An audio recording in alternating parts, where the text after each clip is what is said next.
you most enjoyed about contributing to immunology education? I think what I have most enjoyed is being as chair of the IUIS Education Committee, to be able to go around the world and meet students and faculty from different countries. And our focus has been Africa and Latin America. So the interaction with the students, seeing how they get involved in the course, and over the years seeing how many students are now in staff immunologists or postdoc in influential labs and have returned to their own countries to set up their own group. So I think this is the reward in having met so many students and seeing how they progress. What are the biggest challenges of education in the post-pandemic EU world?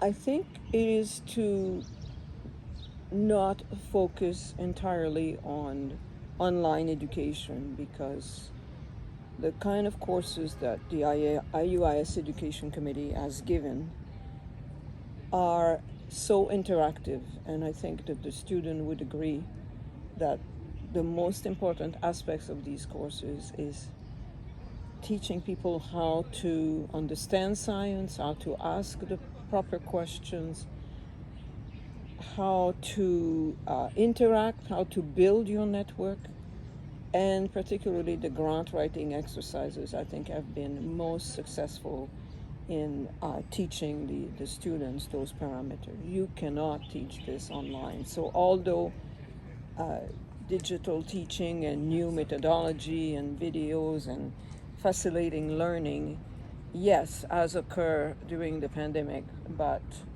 yesterday, as an example, I couldn't even remember a course that we had in Tunisia, but it was an entirely online course. I could possibly never forget a course in Marrakesh or in Lusaka or in Namibia. That is not possible if you have been there physically and have interacted with the students. So will we have the financial means to continue teaching these courses and reaching young scientists in remote areas, and also influencing the networking of these students so that they can learn the latest technology, be able to go abroad for a few months and then bring back that technology to their respective countries. So, how do you connect science and art? Art was initially, when I started my lab many years ago, I decided that one night a week I had to escape the science. And so I started going to art school on a part-time basis.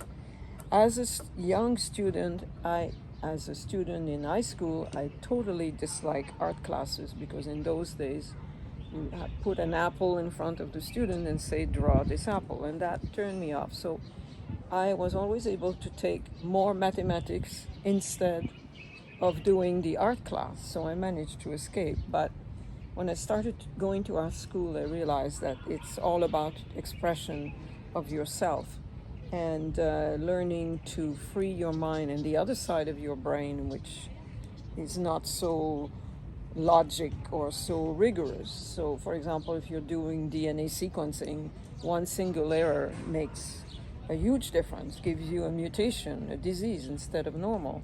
But when I paint in an abstract and very experimental and loose way, so this is more of a liberation.